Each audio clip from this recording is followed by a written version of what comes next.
encore pour un autre morceau de cette semaine.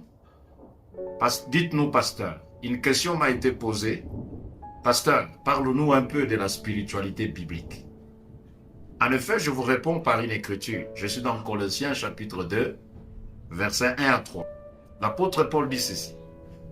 Je veux en effet que vous sachiez combien est grand les combats que je soutiens pour vous et pour ceux qui sont à Laodicée et pour tous ceux qui n'ont pas vu mon visage, afin qu'ils aient le cœur rempli de consolation, qu'ils soient unis dans l'amour et enrichis d'une pleine intelligence pour connaître les mystères de Dieu, savoir Christ. Les mystères dans lesquels sont cachés tous les trésors de la sagesse et de la connaissance. La lecture de cette écriture est simple, que les mystères dans lesquels sont cachés la sagesse et toute la connaissance s'appellent Christ.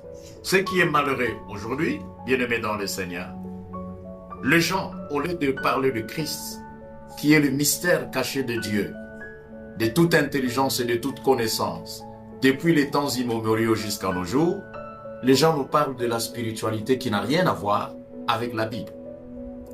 J'aimerais rassurer à tous ceux qui me suivent, frères, qu'il n'y a aucun livre dans ce monde qui soit autant spirituel que la Bible. Les livres sur le développement personnel, les livres sur l'occultisme, sur toutes ces sciences ésotériques que vous connaissez, donnez à ces livres-là un siècle d'existence et vous vous rendrez compte que ces livres ne représentent plus rien. La Bible, c'est un livre écrit plus de 3000 ans d'existence, mais qui reste toujours d'actualité et qui continue à parler à nos cœurs. Il n'y a aucun livre qui soit autant spirituel que la Bible. Et la vraie spiritualité, c'est la spiritualité biblique. En fait, l'humilité doit nous caractériser lorsque nous parlons de Dieu et de la spiritualité. La spiritualité est très vaste. Il est vrai que Dieu est au-delà de la Bible, ça c'est un fait. Mais qui a le pouvoir de nous parler de Dieu au-delà de sa propre révélation? J'ai l'impression que la spiritualité de nos jours veut nous parler d'un Dieu qui a existé avant notre existence et qui veut nous parler de lui en dehors de sa révélation. Bien-aimé, Dieu est plus grand que la Bible, je suis conscient. La spiritualité divine est de loin plus supérieure à la Bible, ça je suis conscient.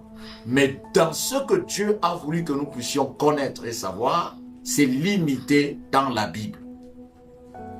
Dieu, il a voulu que les hommes sachent une portion de lui, parce que je suis conscient que la Bible est une portion de Dieu.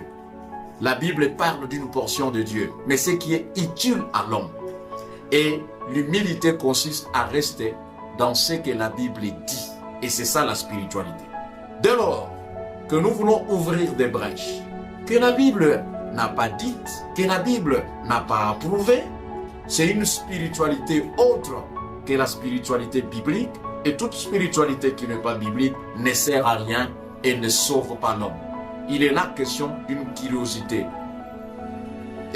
stérile qui ne vaut pas la peine, mais le détenteur veut être, les gens qui en parlent veulent être des détenteurs d'une révélation que les autres ne maîtrisent pas. Quand vous enseignez des choses qui semblent ne pas être maîtrisées de toutes les intelligences humaines, alors vous devenez Dieu.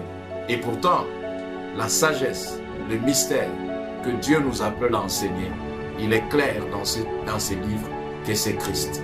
Christ lui-même est un mystère. Qui a déjà rencontré un homme qui soit à la fois 100% Dieu et 100% homme? Dans l'histoire, Christ est le seul.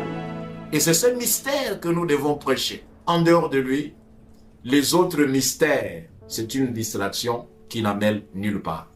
Que le Seigneur bénisse.